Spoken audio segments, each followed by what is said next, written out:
Hello everyone, this is King Vector 11. Welcome back to another weekly update video showcasing to you all the information you may need or want to know about this week's weekly update for GTA Online as of July 31st, 2025.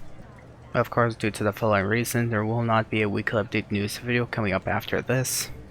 And as always, if you guys did find this video as informative as best as I tried to showcase this information to you, you wish to stay tuned for more content like this every Thursday evening, do leave a like and subscribe, or you can go the extra mile to share with your friends, or leave a comment on what you liked or disliked about the information you've received. Now, without further ado, let's get into the information. And for those who are curious about my IRL situation, the moment it gets better, I will actually be able to follow up with this promise that I've made not too long ago. So, there's that. In terms of new content, I'm still waiting to hear about any news about any new police outfits being released to the public for everyone, as well as any news about any of the new drift upgrades for the 4 vehicles, as well as the final drip feed vehicle that's yet to release in GTA Online.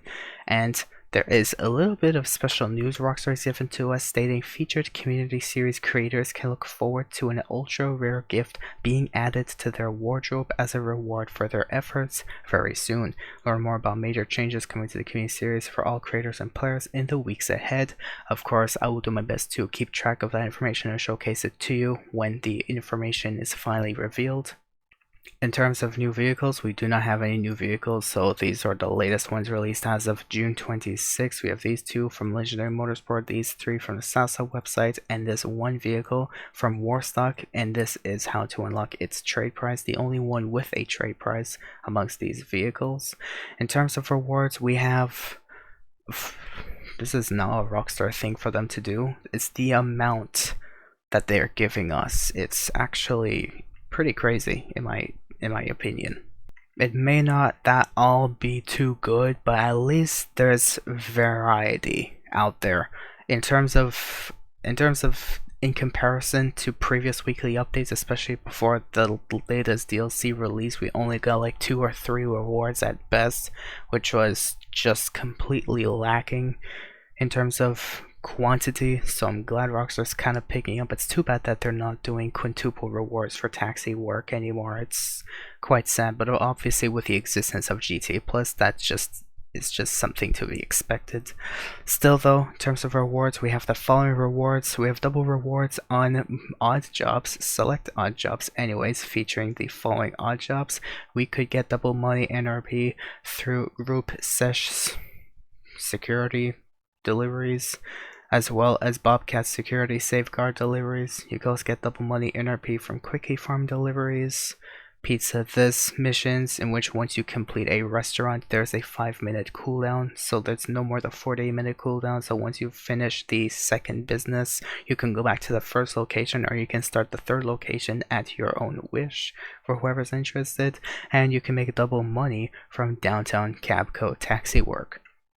Your hands-on car wash safe is making double the usual passive income, in which in order to increase it, you have to own up to 23 of the following businesses, including 3 special cargo warehouses across all 3 sizes, as I'm going to showcase to you right here. So if you own all 23 of this, you will be making the most profit through this passive income option, which for me, I only have like 3 missing businesses and I'm making 48k a day in game, which is actually pretty insane. But Forever is like a veteran player anyways, I definitely recommend this business regardless.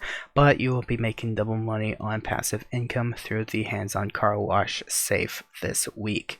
You could also get double money NRP on continuing rewards for Cairo Perico Motor Wars, as well as double money NRP on select featured series adversary modes, featuring Collection Time 1 and 2, Kill Quota 3 and 5, Line Grab 4 and 5, and Trapdoor 1 and 2, as well as including the second week in a row, as Rockstar has promised from last week, Motor Wars KO Perico adversary modes, all on double money NRP through this week. And that's generally all of the new or continuing rewards for this week. But we still have continuing community series jobs on double money NRP, featuring these 5 stunt races: the Octagon, PB Hot Ring Deluxe, It Looks Like a Big, the Echolodrome, and the Rebel Rally. We also have these 2 death matches, WE Musket Island and Desert Domination, as well as this 1 F1 King of the Hill, Desert Domination, all on double money NRP, continuing through this week for both legacy players as well as expanded and enhanced players on the enhanced version.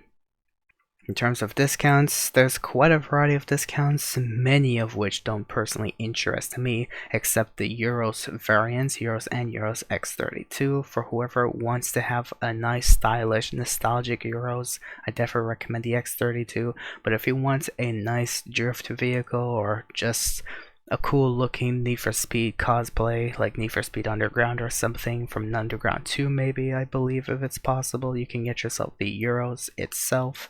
But I definitely recommend the two businesses that are available on 30% this week, featuring Dono Bros Garment Factory and Special Cargo Warehouses. Of course, Digital Car Icon himself recommends to pick up the Euros X32 this week. All in all, well, these are generally all of the discounts for this week, which personally is quite a lot, but many don't really interest me that much in my personal case. But if you want to challenge yourself, I recommend getting yourself either or both the Euros variants. Still though, for the gun van inventory discounts, we have 30% off the stun gun, 40% off for GTA Plus members on the combat shotgun, and we also have access to the compact EMP launcher, minigun, heavy revolver, knife, sticky bombs, molotovs, and tear gas.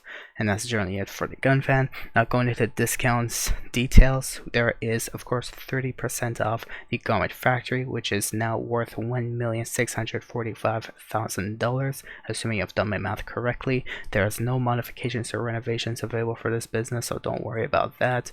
We also have 30% off all small, medium, and large sized CEO warehouses.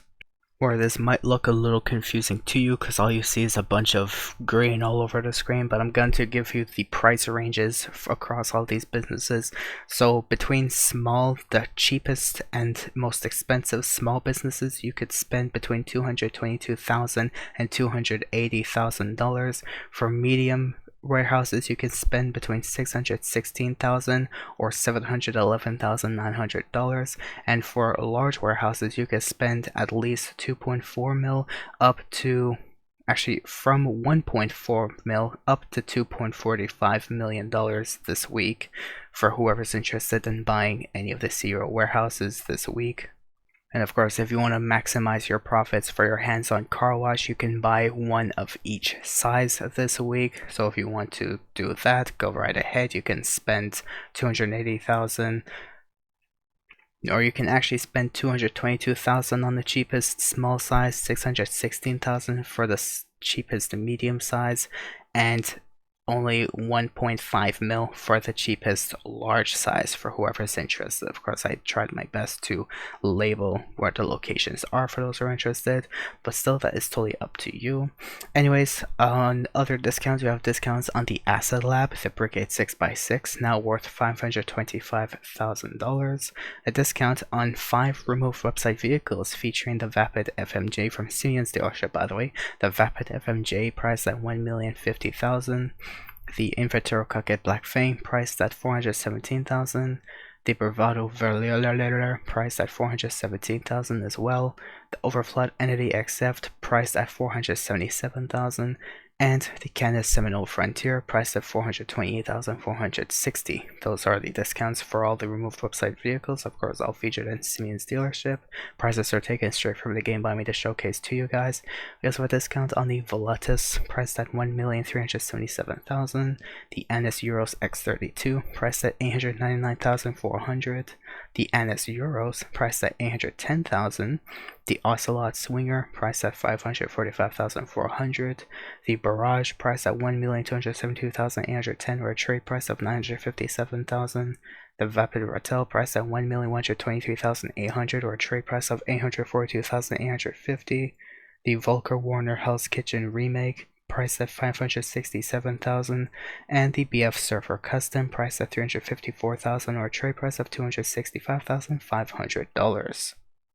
In terms of vehicle showcases, we have the following vehicles to showcase this week. We have, you can win yourself a free Winky this week. typically priced at 1.1 million or trade price of 825,000, which of course to unlock its trade price you have to gather intel from the Cayo Perico heist at least once and complete it to unlock its trade price. But in case you want to win it for free this week, you could spin the wheel from the Diamond Casino podium and get a chance to win it. So I wish you luck for whoever's interested in getting a free Winky.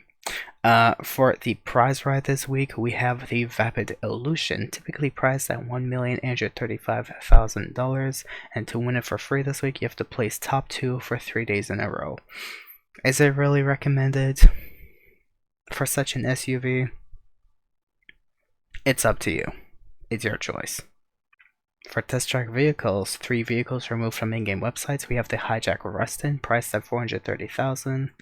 The Grotti Carbonizare, priced at $195,000, and the Ines Super Diamond, priced at $250,000. These prices are taken straight from the game by me to showcase to you guys. For the premium test ride for new gen players, you have the Grotti Brioso RA Compact, which this is an image of the vehicle in question. For luxury autos vehicles, you have the following 2 vehicles: the LS Carmate Jester RR from Dinka, priced at $2,300,000, and the Vapid Uranus Lost Speed, priced at $1,159,380. As I've even showcased earlier, all the Premium Deluxe Motorsports showroom vehicles are 40% off, and they're all removed website vehicles. So of course we have the Vapid FMJ at this price, $1,050,000. The Invertero Coquette Black Fang at $417,000, the Bravado Verler priced at $417,000 as well, the Overflood Entity XF priced at $477,000, and the Canada Seminole Frontier priced at $428,460. And all these prices are taken straight from the game by me to showcase to you guys. In terms of this week's weekly challenges and Salvage Robbery target vehicles, this is what we have in question to go over. So the FIB priority file is the fine art file. It's pretty fun actually. I recommend doing this one this week. The weekly challenges that make quickie farm deliveries 5 times this week.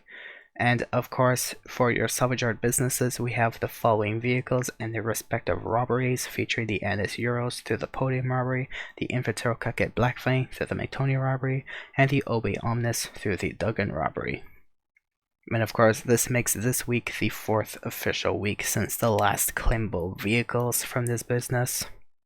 For your premium race, we have the Commute Sports class race of up to 8 players, so good luck with that. Oh no, I got kicked. But anyways, for the time trial this week, we have Route 68. Great. And for the HSW time trial for new gen players, you have the East Vinewood time trial. And that's generally all that is new for this week's weekly update. For whoever was interested in that, thank you for watching. But let me go over some quick news updates for the past week's Rockstar related news topics, where of course I have taken some information from Rockstar's Newswire to showcase to you for this week's weekly update, just to get that out of the way. Now, like TES2 has stated, Rockstar's teasing an ultra rare gift for featured Community Series creators and major changes coming to the Community Series in the weeks ahead. However, TES2 would like to state that the rare gift is likely the Rockstar Community Series Varsity Jacket. Rockstar's teased major changes to the Community Series may involve splitting it into combat and race focused series though. In the replies under TES2's tweet, Tellarius has stated yes, they could still categorize within the 2 respective modes also, but TES2 has stated the way it works is that the current Community Series will be replaced with either a combat-focused series or a race-focused series, and perhaps rotated monthly. Both won't be available at once, which of course Tellarius was kind of bummed out by that thought, and they like having both available. One step forward, which yeah, I guess so. Jokes aside though, Rockstar is planning to implement age assurance checks in the near future. Obviously, every player who is desperate to just do anything in GTA Online will lie about their age and say they were born in 1973 or something. I don't have to lie because I'm old enough, but still, you may need to verify your age to access GTA Online, or certain features like phone messages, text chats, Snapmatic may be restricted until you verify your age. Obviously, Rockstar is probably not going to ask for your personal information, but as far as they're going to go, they're probably going to ask what month and year you were born. I don't think they're going to ask for your driver's license or anything, or your healthcare or Medicare card. It'll be a little too much, but still. Of course, I may have some good thoughts on this because finally we're not going to be around so much children, but at the end of the day, they could just lie and say that they're 57 years old, even though they're still like 12 or something. That's when there's an idea, when there's a will, there's a way. I can already see how this system will just not matter at all. But obviously, for those who are truly giving their information out there on Social Club, Take-Two Interactive has of course signed up to flog your biometrics and retinal scan to the highest bidder. Welcome to 1984, you can count me out. Basically what they mean is Take-Two Interactive just has that much more information that they can sell to the most like paying out malicious member out there who could take the information and basically reconfirm with their mod menus or be able to sell the information to make a profit, to be able to make that profit with Take-Two Interactive. All in all, we'll take your information, make profit off of it, and of course have your identity compromised, as Take-Two likes to do. And of course, the first thing people care most about is having access to Vanilla Unicorn, which some have thought that Rockstar will, of course, find a verification bypass to that. But what kind of bypass could they do if the only thing people are going to do out there is just lie that they're like 97 years old or something, just to be able to play GTA Online and have access to everything?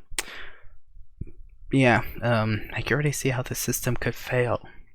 And even if the system was successful, imagine all of the leaked information of people's personal information going all over the black market, all over the dark side of the web. All of the information that's just being sold and distributed under Take-Two's nose, because Take-Two decided to say, we kind of want money, so here's people's information, just make sure you don't bring us into this little scheme that you're doing, especially that they're going to make the most money off of the highest bidding malicious member. Good job on that system. Anyways, that's all I have to discuss to you in general about all of the information you may want to know about the past week's Rockstar related news topics. So I guess did find this video in general as informative as best as I tried to showcase this information to you. And let me know what you guys think about any of the news topics if you're interested in checking that out in this video. Thank you for watching and have yourselves a great week.